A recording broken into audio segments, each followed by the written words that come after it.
Coming up next on Maine Challenge, a conversation with Himm and Thuy Sullivan of Unified Asian Communities about the recent hate crimes and what they are doing to protect and help people right here in Maine.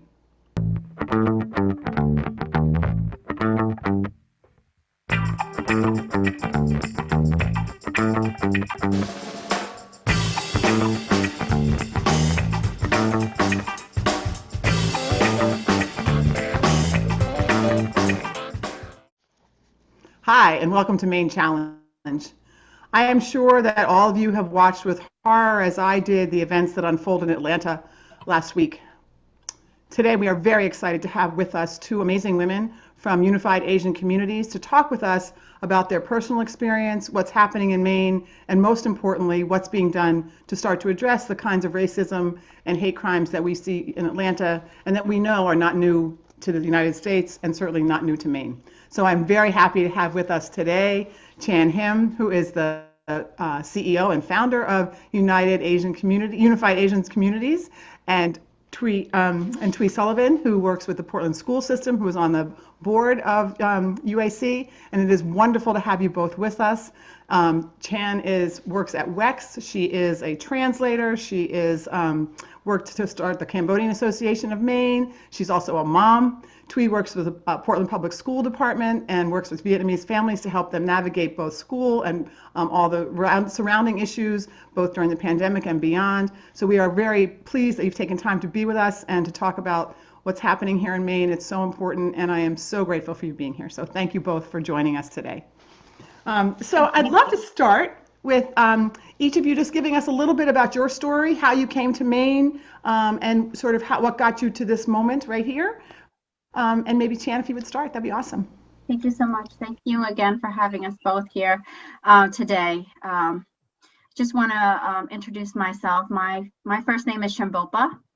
Chanbopha is both Chinese and Cambodian. It means moonflower. The reason is my dad's Chinese and my mom's Cambodian. And I am one of the co-founders for UAC. Right now, I hold the current title as president and CEO. Just to tell you a little bit about where I came from and how I came to America. I was born in Thailand in a refugee camp because both of my parents had survived the genocide in Cambodia. And in order for us to go ahead to, to make way to the United States, they had to find a way to get into Thailand. And that's where I was born. My mom was pregnant with me while running to the border of Thailand. With that being said, I was born at the Thailand camp in 1980. I came to America in 1983. So I was about 3 years old. Both of my parents were, our family was sponsored by both of my brothers, Kim Lee and Sophan Chia, who came to America prior to us. They were able to locate us at the Calvadan camp in Thailand. For that, we're extremely grateful for the opportunity that we made it here to America, and grateful for everything that that these opportunities were given to us. My parents came here with only 50 cents to their name. They were determined to make sure that their kids are educated, to have a roof over their heads, to have food on the table. When my dad was here, he realized what was missing within the community in Massachusetts. And it was a community organization, but he knows that he can't start this alone. And he doesn't speak the native language, which is English. He has a hard time. So he was able to condition me in a way at the age of 7 to step out to help the community translate, whether it's medical translation or working with the states, with DHHS or Social Security Office, the Welfare Office, so on and so on. As tradition as my dad is, he arranged my marriage with my husband. I'm still happily married with my husband right now, with 2 amazing kids, Nathan and Natalie. I came to Maine about 20 years ago. And then 20 years when I came to Maine, I realized that what's going on. I don't see the same community that I see within Massachusetts. There's something wrong. There's difference. And where's all the Asian people, right? So when you walk around, you build this relationship, you build a bond as as another cultural broker. So I act as a community advocate, a community leader, by helping the communities translate, being with them during their doctor's office, their Social Security appointments, listening to them. This is how I came to Maine. This is the reason why I came to Maine. And since I've been here for 20 years, I know the community in the back of my head. They've expressed so many concerns, so many needs. And this is how UAC came about during the pandemic, is because their request. For needs, great. All right, thank you, Chan. And Thuy, let me turn to you. And if you would just share a little bit of your story, I would be so grateful. Okay, so my name is Thuy Sullivan, and I work as a Vietnamese parent community specialist at Portland Public Schools. I came to Maine in 1995 after meeting my husband, James Sullivan, in my hometown of Thuy in 1992. I had just finished college in Da Nang, and he had just finished graduate school in America, and was bicycling from Saigon to Hanoi to write an article for Bicycling magazine. And my story of coming to America was written in a book. It is called Over the Moat. And I have two children, Cullen and Vivian, 20 and 18, both are attending Colby College. And a lot of my work in school is what I think of a bridge work between school and home. I'm there for the parent-teacher conferences, and for example, in person and now in Zoom. This is a main body of work, but the pandemic has brought a whole bunch of IT challenges, and there's a lot to do to ensure that students are able to function as remote learners. And a lot of Vietnamese cannot afford to stay home to have their children with school, and they tend to work long, hard hours.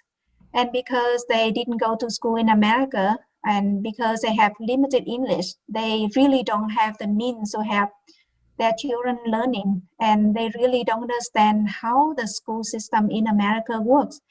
And one challenge we are dealing with is a situation where students drift into playing video games instead of participating in the Google Classroom. And as a result, many Vietnamese students are falling so far behind. And that creates a bigger challenge that has to do with social, emotional learning. And I've been working with social workers and teachers to address this issue. Thank you. Wow, that's incredible work that you're both doing, and I'm so grateful. So I just want to turn to the happenings in Atlanta for a minute, which was, it was so horrific, and I think certainly all our hearts are with the women and their families and their friends. I have been so struck by the reluctance and the hesitation of the police and the news media to call this out for the racism and for what I would consider a hate crime. And, just sort of the dismissal of like, oh, wow, this guy was having a bad day. He was a sex addict. And this has nothing to do with discrimination or nothing to do with prejudice. So, and yet, had it been reversed to something else, if it had been reversed or it had been a different, potentially different ethnic or racial minority, I think we would have seen different kind of languaging. I wondered if you could help us think about that, talk about that. Chan, what do you think? Why do you think that is? Well, I mean, I can't speak for everybody, but I do know that this is something that's happened since the 1880s, right, here in America. And perhaps it's the way we were brought up, in a way, because if you take a look, Asians people don't make noise. We're not known for that. So in a way, maybe they feel like, oh, if I don't say it, or if I just say I have a bad day, that they're just gonna blow by it and let it go. Because this is how we are brought up. We are brought up as kids to tuck things under the rug, to just ignore certain comments that when you wake up the next day, it's gonna be okay. It's gonna disappear. What are the odds of you seeing that person again for what they've just said to you, right? So in actuality, because it's been happening so long, and because our people are known for the silentness, that some people might take advantage of that and be like, they're just Asian people. Mm-hmm. It's gonna go away. You know, they're not gonna make a stand, they're not gonna make a fuss. Wow. But in actuality, the things that have happened in the past leads up to now. These things have boiled inside of us, For a long right? time. From generations to generations to generation. You see, my parents' generations, they're people that are known for traditional respect, you know, be grateful, be appreciative. But what they aren't aware is that we have the rights to say, to voice our concerns, you know, but we will say it in a respectful way. We're not going to be disrespectful because these are the things that we were taught. So because it's been heating up inside of us, it's bound to come out the way it is.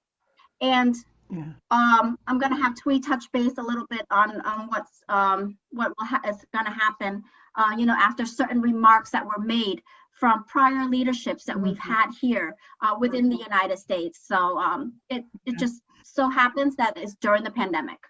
Yeah. Okay, thank you, Shan.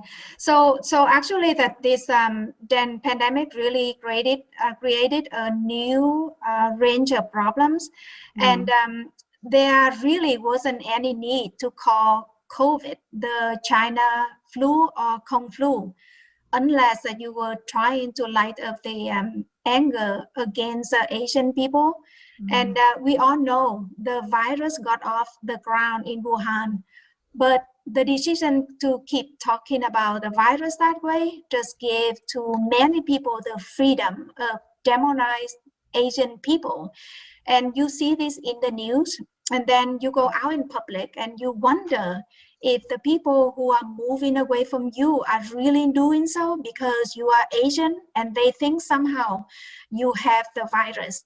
And it doesn't make any sense, but you really have to worry about it. Yeah. And so, you know, and we know that nationally and here in Maine, the number of hate crimes and incidents against Asian folks has risen like 1900% since the former president started talking about the China virus and the Kung flu and all of that. So I think it really doesn't. So I think there's a boiled up, that sense of need to speak out is really coming forward. And I'm sure, Thuy, that you see a lot of this in schools and what's happening to young people and schools. Is it changing? Is it different? Has it gotten worse? Is it more noticeable? Well, one thing I've noticed in the Vietnamese community is that there is not a lot of talk about this. It is very difficult to get a sense of whether this is happening a lot or little. So because culturally we came from a place where the Confucian tradition make all kinds of rules, the children obey the parents and the student obeys the teacher and the subject obeys the king. And there's not a lot of rebellion. People don't make a lot of noise. And I think that's true for a lot of Asians. When there is a problem, they are more likely to keep silence than to speak up. But parents do tell me things, and I see things too, like Asian kids eating lunch alone. They don't speak up in class as much as they might, and they don't seem to make friends easily. And in Vietnam, maybe all over Asia, being quiet in classroom is positive, not a negative. But being quiet means students are respectful and attentive learners. But that's not true. That's not the way it is understood here. So there are cultural gaps, and there are different kinds of things that we want to build the bridges over. Wow. And so, Chan, I think that, you know, a lot of people are surprised that there's this level of discrimination or prejudice or bias that, you know, I think people think, oh, well, that's certainly, I mean, it doesn't happen in Maine. And so can you talk a little bit about, you know, what your experience is and maybe sort of how that led to the formation of UAC? I'd be more than happy to voice this. Thank you so much for that question. And I'm going to say it again. Just because you don't hear about it and you don't see it doesn't mean it's not out there. Yeah. Just because it's not reported daily doesn't mean it's not out there. Like we've mentioned, this has happened since the 1880s. Yeah. People need to learn our culture a little bit more in order to understand where we're coming from. Right? They need to know that our parents or our ancestors are so grateful for having the opportunity to coming to America, to have that freedom, that they have taught their kids generations after generations to be quiet, to be silent, to tuck things under the rug, to ignore these type of behaviors. But what they don't see is that there is a lot of lack of education. Some people telling us that, or voicing, go back to your country, go back to your home, is really nothing new to us at all. I hear it all the time. I just heard it yesterday in a different remark. You know, she might not have said it in the way she wanted to say it, but she did make that remark to me. Wow. And I wasn't sure if she was educated or if she knew what is going on. You know, but in that moment, you've got to understand, I was taught a certain way. In that very moment, I froze, and I will continue on freezing myself. I won't make a remark because my parents taught me not to say that, or not to just ignore and let it go. Yeah. So I cannot express it enough that just because you don't hear about it and you don't see about it, or you don't see it, it doesn't mean it doesn't exist. Not happening. Yeah. Before we go into UAC, which I really want to hear about, you're both moms, I'm a mom. Tell me a little bit about what your kids are saying, or what you say to them as young people. You know, what can we say to our children? What do you say to your children? What are they saying? What do they, you know, when they see this, you know, sort of more on the media than usual, you know, what is it that they're thinking? I love that question so much. And yes, my son does come up to me. And yes, my 5-year-old does come up to me. But you want to know what? As parents, we want to educate our kids. And we know, as Asian parents, we know how important it is to educate our culture so that they know their history. So this is something that I would love to see within the greater Maine, within the state of Maine's school districts. And my son has mentioned this to me. Mom, when are they able to teach us more about our culture, about our Asian history, and support us and encourage us that it is important for me to learn my native language? It is important that they start us young so that we can go ahead and condition ourselves in a way and become stronger. Not just start us when we're in high school briefly and have like diversity classes in college, but start them while they're in elementary or in middle school. Let them embrace who they are, become that advocacy, become that leader that they need to be. And we need to work on that. All of us does. Those are the questions that my son and my daughter has brought to my attention. And I can't help but say, Nate, you know, we're helping out the community, honey. We're making history, because right now, I don't know if anybody is seeing it like this. We're standing up. Our entire Asian community nationwide is standing up. We're making history, and we want this to continue to help educate our kids. That's great. And Thuy, your children are a little bit older. Any particular thing that they are bringing to your attention, or that you're talking to them about? They haven't brought to my attention about this issue. I think that part of that, they are teenagers. So but I focus on the teaching them the Vietnamese culture, and I talk about the family values. But I think that when I have a chance, I want to talk to them about this issue, because it is big. It is a deep divide in America. Yeah, it is. Yeah, awesome.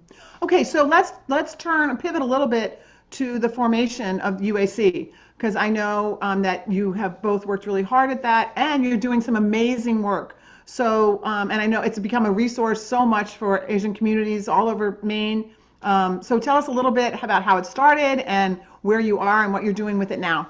Wonderful. Thank you. So UAC came about, like we mentioned, because of the pandemic. because we've been volunteering within our communities, Thuy and I, and a lot of our executive leadership team, as well as our directors, have been volunteering throughout the state of Maine. We hear these needs, these asks, these requests. And when that came about, there was just so many pouring in. Please support us. Where can we go to help file unemployment? How can I get Maine care? How can I get free care? Where can I get food assistance, rental assistance? Those kind of things are in desperate needs for our Asian communities. So we formed Unified Asian Communities. I'd like to tap in a little bit on the reasons why these executive leadership teams were chosen the way that they are chosen. It is because of their value. They've served so much within their community. They are community leaders. They are UAC. They're Asian Americans, proud Asian Americans. They've served within their communities for so long. They understand, what the community needs. We know our community from the back of our hands. Yeah. They're passionate. They're dedicated. They're devoted. They're determined to make sure that there is resources to support the Asian community, like we have right now within UAC. We are able to establish referrals, unemployment, Maine care, DHHS, and now we're working together even more to help empower our communities to know that they have rights to speak up, to don't be afraid, to advocate for themselves. And further, we're working really closely to educating them about the vaccines. So these are so important things, and we're getting so many things done in such a short period of time. I feel like UAC have already been established for the last 5 years now, but in actuality, we just started in January. But the work that we're doing is like 5 years, right? So I'm really proud of the group. That's amazing. And Thuy, what do you think it brings to the community? Is it a good coalescing force? Yes, it is. So I joined the UAC when I got an invitation from Shan. I jumped on it and I thought it was a great opportunity. And so in many ways, there is a lot of overlap between what I do for school and what I do for the community. And by supporting the parents of children in school, I have created more solid foundations for the kids to learn. And a lot of what I do is involving helping parents, like Shen mentioned earlier, with the unemployment benefits and with the food stamp for people who've lost work. And UAC is involved in this sort of thing. And right now, at UAC, we are working to get appointments for vaccination for people in our communities. And so far, we will register 170 people. And we go with many of them to the vaccination site to do interpreting for people with limited English. And you've heard how hard it is to get an appointment. And although it seems to be getting easier now, but you can imagine how hard it is for people with limited English skills or who don't really know how to work in the system. Right. Oh, it's such amazing work. And it's and so so anyone who needs help can find you on the web, right? Yeah. And and then if people want to be supportive and helpful and just what's the best way for them to do that? What's the best way to say, hey, we want to get involved and help? Within our website, there's a sign-up sheet that you can click on and submit your volunteers and what are you interested in doing? So this is something that another way for us to know a little bit about our community. Maybe some people aren't comfortable with translating, but they're able to come help during events. Right. So those kind of things, interacting with our community a little bit more. So yes, within our website, you're more than welcome to hit volunteer and list your interests within UAC, within our community. So that's awesome. And so as we move forward, I think the goal that we all share, or certainly the three of us share, and I'm sure many of our viewers share, is to make this different and to use this as a teachable moment to make the broader community aware of what the issues are. And I know that in all the civil rights training work that I do and that I work with young people on, it's always If you see something, say something. Learn how to be an ally.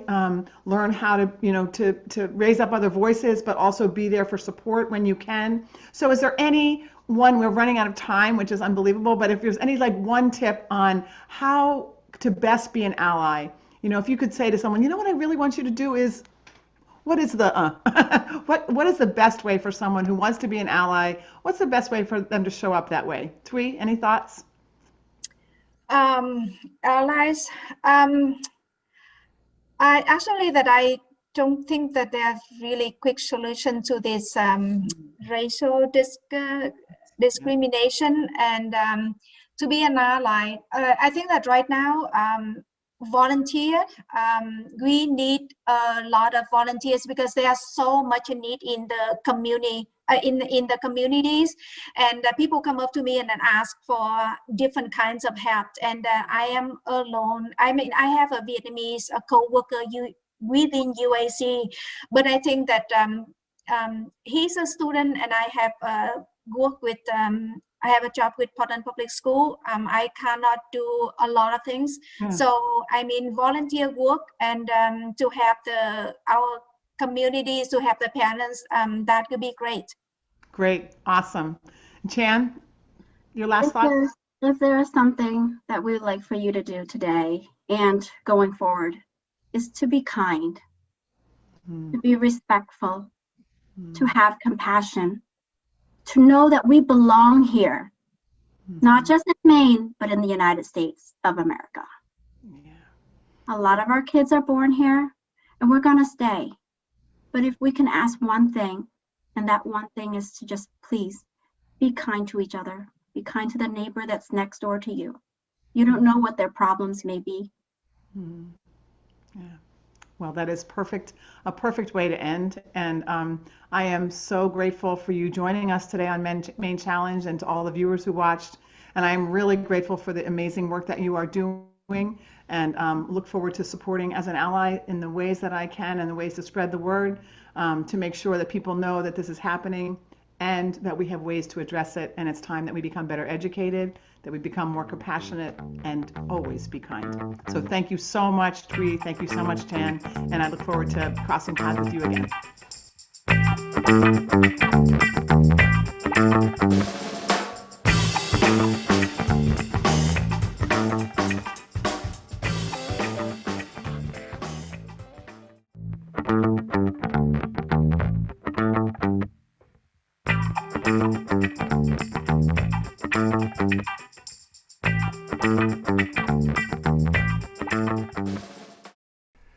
The views and opinions expressed on Maine Challenge are solely those of the program participants and do not necessarily reflect or represent the views and opinions of Lincoln County Television, its employees, or the producers of this program. Maine Challenge is a production of Lincoln County Indivisible.